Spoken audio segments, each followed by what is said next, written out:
നമസ്കാരം. അപ്പോൾ ചേന്നാമംഗലത്തെ ആ ഒരു വലിയ കൊടും കൊലപാതകത്തിന് എതിരെ സ്വന്തം നാട്ടുകാരൻ്റെ ഒരു പ്രതികരണം നമുക്ക് കേട്ടു നോക്കാം. കേരളത്തിൽ നടന്ന കൊടും ക്രൂരത മണക്കുന്ന അല്ലെങ്കിൽ വളരെ മൃഗീയമായ രീതിയിൽ കൊലപ്പെടുത്തിയ ആ ഒരു വലിയ കൊലപാതകം നടന്ന ചേന്നാമംഗലത്താണ്.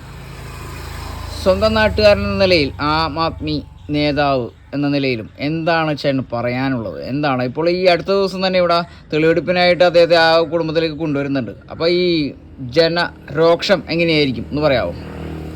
ജനം തീർച്ചയായിട്ടും വയലൻ്റ് ആവും, അതിൽ യാതൊരു സംശയവുമില്ല. പക്ഷേ ഞാൻ ആലോചിക്കുന്ന ഇത്രയും നിഷ്ഠൂരമായൊരു കൊലപാതകം എൻ്റെ അറിവിൽ ഈ പരിസരത്തെങ്ങും ഉണ്ടായിട്ടില്ല, ഈ പറവൂർ മേഖലയിൽ പോലും ഉണ്ടായിട്ടില്ല.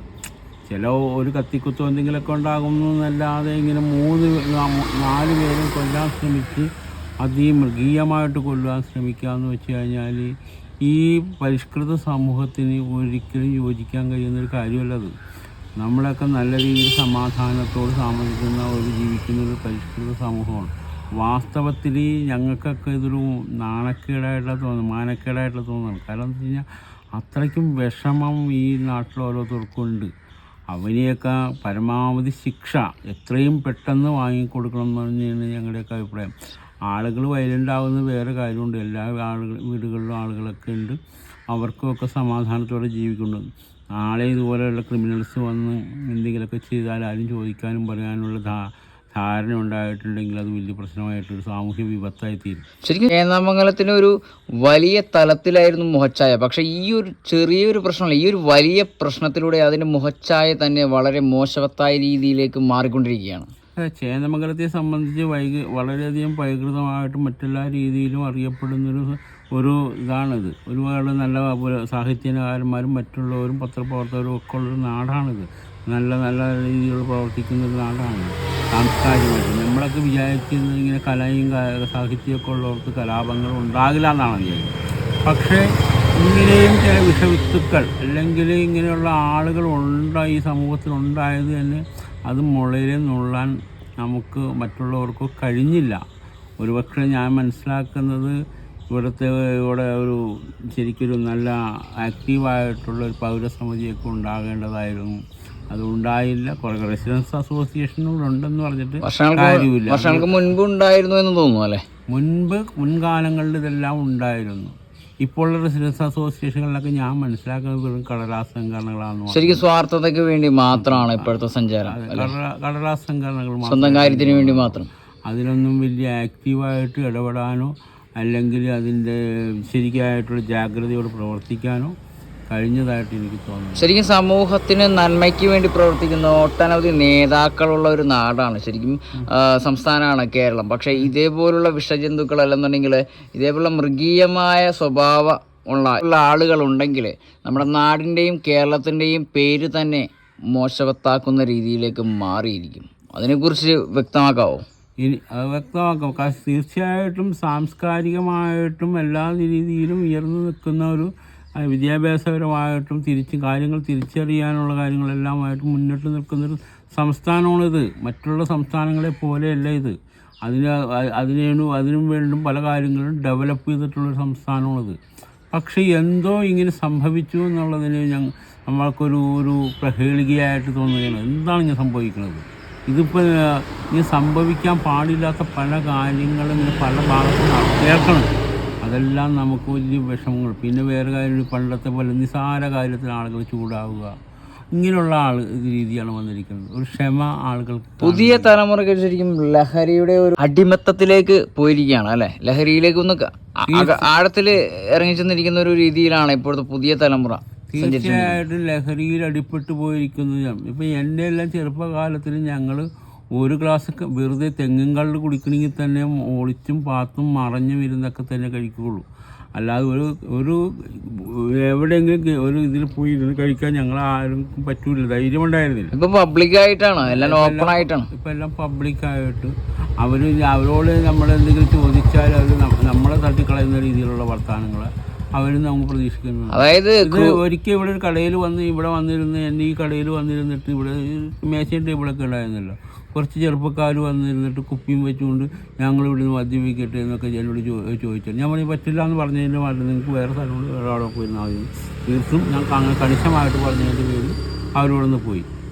അപ്പോൾ ഇങ്ങനെയൊക്കെ ഇത് എന്നോടിങ്ങനെ ചോദിക്കാൻ അവർക്ക് ഇങ്ങനെ ധൈര്യം വന്നു ഞാൻ അപ്പോൾ ആലോചിച്ചു. നമ്മുടെ സമൂഹം പോകുന്നത് ആ ഒരു രീതിയിലാണെന്ന് നമുക്ക് തീർച്ചയായിട്ടും ആ വാക്കുകളിൽ അല്ലെങ്കിൽ ആ ഒരു സംഭവത്തിൽ നിന്ന് മനസ്സിലാക്കാൻ സാധിക്കുന്നതാണ് അല്ലേ? തീർച്ചയായിട്ടും ഇങ്ങനെ ഞാൻ നോക്കിയിട്ട് അതാണ് കാണുന്നത്. ഇപ്പോൾ മദ്യപിക്കുന്നതിന് ഞാനങ്ങനെ കുറ്റം പറയുന്നത്, അത്യാവശ്യത്തിന് ആളുകൾ മദ്യപിക്കുന്നു അല്ലെങ്കിൽ, പക്ഷെ മദ്യപാനം അല്ലല്ലോ ഇപ്പം നടക്കുന്നത്.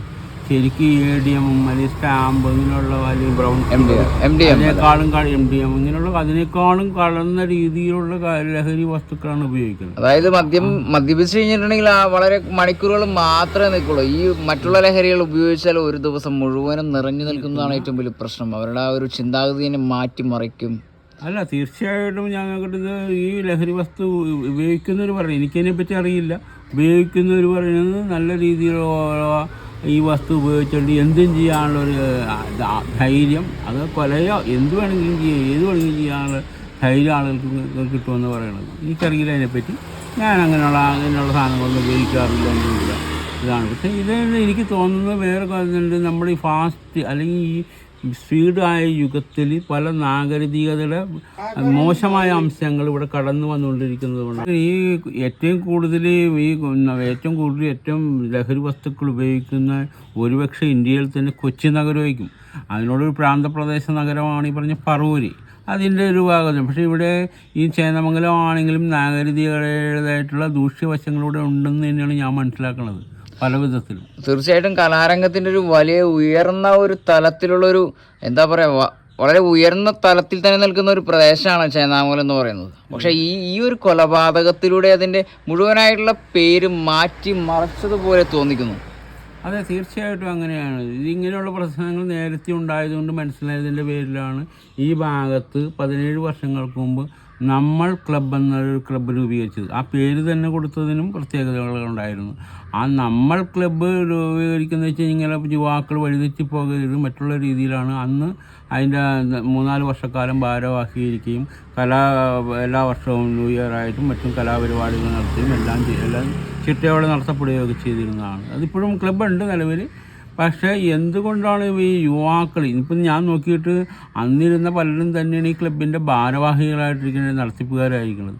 പുതിയ ആളുകൾ ഇതിൻ്റെ വന്ന് നടത്തിപ്പ് ഇതൊന്ന് ഉത്തേജിപ്പിക്കുന്ന രീതിയിൽ നല്ല ഉണർവുള്ള പ്രവർത്തനം നടത്തുന്നതിന് പുതിയ യുവാക്കളൊന്നും ആരും വരുന്നതായിട്ട് കാണില്ല. അവരെല്ലാം വേറെ വഴിയിലൂടെ പോയിരിക്കുന്നതായിട്ട് എനിക്ക്. കഴിഞ്ഞ ദിവസം കോടതിയിൽ വന്നിട്ടുണ്ടായിരുന്നു. ഫുൾ പ്രൊട്ടക്ഷനായിട്ടാണ് ഇദ്ദേഹത്തെ കൊണ്ടുവന്നത്. ഒരുപക്ഷെ എനിക്ക് പറയാനുള്ളത് ആ ഒരു പ്രൊട്ടക്ഷൻ 1000 പോലീസുകാർ ഒരുമിച്ച് നിന്ന് ആ ഒരു പ്രൊട്ടക്ഷൻ വെറും 2 പോലീസുകാർ മാത്രം ഇവിടെ പ്രൊട്ടക്ഷനായിട്ട് നിന്നിരുന്നെങ്കിൽ ഈ ഒരു കൊലപാതകം നടക്കുമോ? തീർച്ചയായിട്ടും നടക്കില്ലായിരുന്നു.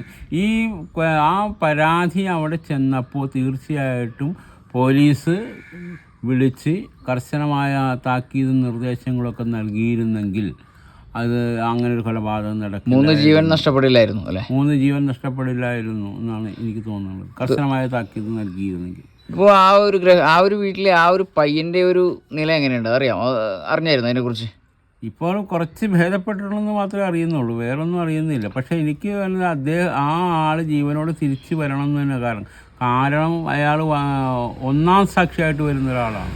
ആ 1ാം സാക്ഷി ഒരിക്കലും ഞാൻ ആഗ്രഹിക്കുന്നത് മരണപ്പെടരുത്. അതുപോലെ പിള്ളേർ പ്രായപൂർത്തിയാകാത്ത 2 പിള്ളേരാണ്. അവർ 2-3 സാക്ഷികളായിരിക്കും. അപ്പോൾ ഇതെന്താ പ്രായപൂർത്തിയാകാത്ത പിള്ളേർക്ക് ശരിക്കും പറഞ്ഞാൽ സാക്ഷികളാകാനുള്ള ഒരു അവസരം ഉണ്ടോ? ഉണ്ടല്ലോ, തീർച്ചയായും. അവർ പറയുന്നത് ഒരിക്കലും അവർ നിഷ്കളങ്കമായിട്ടായിരിക്കില്ല പറയുന്നത്. അപ്പോൾ അതിനെന്തായാലും അത് കോടതി മുഖവിലക്കെടുക്കും, അതിനുള്ള മുഖവിലക്കെടുക്കുമെന്ന് തന്നെയാണ് ഞാൻ മനസ്സിലാക്കുന്നത്. തീർച്ചയായിട്ടും ഇദ്ദേഹത്തിന് വലിയ ശിക്ഷ എന്ന ചേട്ടൻ്റെ മനസ്സിൽ നിന്ന് എന്താണ് പറയാനുള്ളത്? സ്വന്തം കുടുംബത്തിലെ പോലെ നോക്കുകയാണെന്നുണ്ടെങ്കിൽ, നമ്മുടെ കുടുംബത്തിലാണ് ഇതും സംഭവിച്ചതെന്നുണ്ടെങ്കിൽ ഏത് ശിക്ഷ വരെ അദ്ദേഹത്തിന് കൊടുക്കാമെന്നാണ് പറയാനുള്ളത്? എൻ്റെ അഭിപ്രായത്തിൽ ഏറ്റവും ഉയർന്ന ശിക്ഷ ഇന്ത്യൻ പീനൽ കോഡിൻ്റെ ഏറ്റവും ഉയർന്ന ശിക്ഷയായ വധശിക്ഷ നൽകാൻ ആകണമെന്നാണ് പറയുന്നത്. പിന്നെ അതിൽ താഴെ നിന്നുള്ളൊരു ശിക്ഷ ഇന്നിപ്പോൾ പ്രസ്താവിച്ചിട്ടുള്ള KG കർ മെഡിക്കൽ കോളേജിൽ ഡോക്ടറെ ബലാത്സംഗ കേസിലെ പ്രതിക്ക് കൊടുത്തിരിക്കുന്ന പോലെ ജീവിതാവസാനം വരെയും കഠിന തടവ് തന്നെ കൊടുക്കേണ്ടതെന്നാണ്. കഠിന തടവ് കൊടുക്കും. ശരി, ഈ ഒരു കുറ്റകൃത്യം ചെയ്തതിന് ശേഷവും പോലീസ് ജീപ്പിൽ സഞ്ചരിക്കുമ്പോൾ പോലും അദ്ദേഹത്തിൻ്റെ മുഖത്ത് പോലും ഒരു വ്യത്യാസങ്ങളും കാണുന്നില്ല. അല്ല, അത് വേറൊരു കാര്യം. ക്രൂരതയുടെ ഒരു വലിയൊരു മുഖമാണ് എപ്പോഴും കാണുന്നത്. അത് എന്താണെന്ന് വെച്ചിട്ടുണ്ടെങ്കിൽ ഇവരെല്ലാം ആ രീതിയിൽ ചെറുപ്പം മുതൽ അങ്ങനെ ജീവിച്ചു പോകുന്ന ആൾക്കാരാണ്. ഇവർക്ക് ഈ പരിഷ്കൃത സമൂഹത്തിൻ്റെതായ രീതികളൊന്നും ഇവർക്കില്ല. കാരണം ആരെ കൊന്നായാലും എങ്ങനെയായാലും നമുക്ക് മുന്നോട്ട് പോകണം എന്നുള്ള രീതിയാണ്. ശരിക്കും സ്വാർത്ഥ താല്പര്യമാണോ, ഒറ്റയ്ക്ക് എന്നുള്ള ചിന്താഗതിയാണ് അല്ലേ? ഒറ്റയ്ക്കല്ല, അവന് ഈ കഞ്ചാവ് ലോബി എന്ന് പറഞ്ഞത് അങ്ങനെയാണ്. അത് ആ രീതി അങ്ങനെയാണെന്ന് നമുക്ക് നേരത്തെ. ശരിക്കും ഇവിടുത്തെ പൊതുസമൂഹം ശരിക്കും ഒറ്റപ്പെടുത്തിയ ഒരു വ്യക്തിയാണോ അദ്ദേഹം? അവൻ അങ്ങനെ ശരിക്കും പറയുകയാണെങ്കിൽ അവൻ ഒറ്റപ്പെടുത്തിയ സമയത്താണ്. ഇവിടെ ഈ ക്ലബിൽ മെമ്പറോ അങ്ങനെയൊന്നും ഉള്ള ആളല്ല. ആ മെമ്പറായാൽ തന്നെ മെമ്പർഷിപ്പ് കൊടുക്കുകയില്ല അവന്. ഇതേപോലുള്ള ക്രൂര കൃത്യങ്ങൾ ഇനി നടക്കാതെ ഇരിക്കാനായിട്ട് എന്താണ് നമ്മൾ മുൻകൂട്ടി കാണേണ്ടത്? ഇതേപോലെ മനോവൈകല്യമുള്ള ആളുകൾ, ഇങ്ങനെ ക്രൂര മനസ്സുള്ള ആളുകളെയെല്ലാം ഓരോ താലൂക്ക് കേന്ദ്രങ്ങളിലും പ്രത്യേക സെല്ലുണ്ടാക്കി അതിൽ പാർപ്പിച്ച് അവർക്ക് മാനസാന്തരം വരുത്തുന്ന രീതിയിൽ, അതായത് സൈക്കാട്രിസ്റ്റും മറ്റുള്ള ഡോക്ടേഴ്സൊക്കെ അടങ്ങുന്ന ഒരു സമിതി ഉണ്ടാക്കി അതിനെ ചികിത്സിച്ച് അവരെ വേണ്ട രീതിയിൽ സമൂഹത്തിൻ്റെ മുഖ്യധാരയിലേക്ക് കൊണ്ടുവരാനാണ് ശ്രമിക്കേണ്ടത്.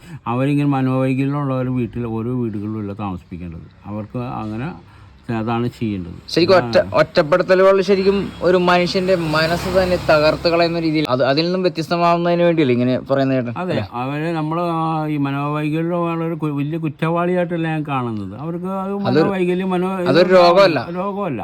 പക്ഷെ അവരങ്ങനെ നമുക്ക് ഇവർ കൊണ്ടുവരുന്നുണ്ടെങ്കിൽ നമ്മളിങ്ങനെയുള്ള കാര്യങ്ങളെല്ലാം ട്രീറ്റ്മെൻ്റ് ഒക്കെ കൊടുത്ത് അവർ സമൂഹത്തിൻ്റെ മുഖ്യധാരയിലേക്ക് കൊണ്ടുവരണം. അത് മനുഷ്യജീവിതം നിലക്ക് എനിക്ക് അങ്ങനെ ആ നേർവഴിക്കുള്ള ചിന്ത വരുത്തുള്ളൂ. കൊല്ലണം എന്നുള്ളത് ഇപ്പോഴും നമ്മുടെ മനസ്സിൽ മനുഷ്യത്വം ഉള്ളത് കൊണ്ടാണ് ഇങ്ങനെ പറയുന്നത്. തീർച്ചയായിട്ടും എനിക്കങ്ങനെ മനുഷ്യത്വമുള്ളതിൻ്റെ പേരിലാണ് ഞാൻ പറയുന്നത്. ഇപ്പം നാളെ ഞാൻ ഈ പറയുന്ന ഇരിക്കുന്ന നാളെ എനിക്ക് പറയാൻ പറ്റില്ല.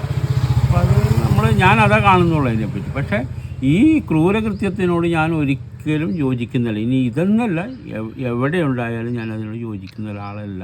പക്ഷെ വേറെ കാര്യമുള്ളതെന്ന് ചില സന്ദർഭങ്ങളിൽ ചിലപ്പോൾ അവിചാരിതമായിട്ട് നടക്കുന്ന കാര്യങ്ങളുണ്ട്. അതില്ലെന്ന് ഞാൻ പറഞ്ഞത്. ചിലപ്പോൾ വികാര വിക്ഷോഭത്തിന് അടിപ്പെട്ട് നടന്നു പോകുന്ന ചില കാര്യങ്ങൾ. പക്ഷെ അത് മനോവൈകല്യമായിട്ടായിരിക്കില്ല. അതിന് പക്ഷേ പല കോടതികൾക്കും ബോധ്യപ്പെടുന്നത് കൊണ്ടുള്ള ശിക്ഷകൾക്ക് ഇടപെട്ടെന്ന് ഞാൻ മനസ്സിലാക്കുന്നത്. ഇത് ആ ഒരു കുടുംബത്തെ തന്നെ ഇല്ലാതാക്കി എന്നുള്ളതാണ് മുഖ്യ ഒരു പ്രാധാന്യം കൊടുക്കുന്ന ഒരു വലിയൊരു കുറ്റകൃത്യം. അത് ശരിയാണ്. ഒരു നിസ്സാര കാര്യത്തിന് വേണ്ടിയിട്ടുള്ളൊരു പകയാണെന്നാണ് ഞാൻ മനസ്സിലാക്കുന്നത്. അതായത് ഒരു പക്ഷേ അവരുടെ വീട്ടിലെ പട്ടിയോ പൂച്ചയോ ഇവരുടെ വീട്ടിൽ ചെന്നു എന്നുള്ള കാരണങ്ങൾ, ഇതൊക്കെ നിസ്സാരമായ ചില കാര്യങ്ങളാണ്. സത്യത്തിലെ കാര്യങ്ങളായിട്ടൊന്നും വിഷയാക്കേണ്ട കാര്യങ്ങളായിട്ട് എനിക്ക് സത്യത്തിൽ അദ്ദേഹത്തിന്റെ ശരീരത്തിന് മാത്രമേ വലിപ്പമുള്ളൂ, മനസ്സ് വളർന്നിട്ടില്ല എന്നുള്ള കാര്യമാണ് അതിൽ നമുക്ക് മനസ്സിലാക്കാൻ സാധിക്കുന്നത്. ശരിയല്ലേ? തീർച്ചയായിട്ടും മാനസികമായിട്ടുള്ള ഒരു ഇതൊന്നും വളർച്ചയൊന്നും ഇല്ല എന്നുള്ളതാണ് ഞാൻ മനസ്സിലാക്കുന്നത്. അത് വളരെ ഇതാണ്, മാനസിക വളർച്ചയില്ല. അതിന് വേറെ കാര്യമുണ്ട്. മാനസിക വളർച്ച ഉണ്ടാകണമെന്നുണ്ടെങ്കിൽ ഇവിടെ യുവാക്കളുടെ ഇടയിൽ നല്ല രീതിയിലുള്ള ക്ലബ്ബുകളും മറ്റുള്ള രീതിയിലുള്ള ആക്ടിവിറ്റീസും ഉണ്ടാകണം. എങ്കിൽ മാത്രമേ ഈ മാനസിക വളർച്ചയൊക്കെ ഉണ്ടാവുള്ളൂ. ഞങ്ങളുടെ ചെറുപ്പകാലത്തൊക്കെ ഈ പറഞ്ഞ പോലെ ക്ലബ്ബുകളും മറ്റുള്ള കാര്യങ്ങളൊക്കെ ഉണ്ടായിരുന്നു. ഞങ്ങൾക്ക് മറ്റു രീതിയിൽ വഴിതിരിഞ്ഞ് ചിന്തിക്കാനുള്ള സമയം ഉണ്ടായിരുന്നില്ല. അതുപോലെ ഞങ്ങൾ വീട്ടിൽ അച്ഛനമ്മമാരെയൊക്കെ തൊഴിൽപരമായിട്ട് സഹായിക്കേണ്ട ആവശ്യങ്ങളുണ്ടായിരുന്നു. ഇതെല്ലാം ഉണ്ടായിരുന്നുള്ളൂ. ഞങ്ങളങ്ങനെ മാറി ചിന്തിച്ചിട്ടുമില്ല. ഇപ്പോൾ ഒറ്റമുറിയിൽ ഒരു മൊബൈലായിട്ട് ഇരുന്നാൽ ഒറ്റപ്പെട്ട രീതിയിൽ ഒരു സ്വാർത്ഥ താല്പര്യത്തിന് പുറമെ മാത്രം പോകുന്നൊരു ജനറേഷനാണ് ഇപ്പോൾ ഉള്ളത്. അതെ, തീർച്ചയായിട്ടും. ഇത് ഈ മൊബൈൽ ഫോൺ വന്നതോടെ തന്നെ പല പാളിച്ചകളും ഇവിടെ വന്നിട്ടുണ്ട്. അതാണ് ഇങ്ങനെ വന്നുകൊണ്ടിരിക്കുന്നത്. കാരണം ഇത് ഒരു മുറിയിൽ കയറി ഇരുന്നാൽ ആ മുറിയിൽ വാതിലടച്ച് അങ്ങനെ ഇരുന്ന് ഓരോന്നും അവരുടെ ലോകം ലോകമാണ്. അതാണ്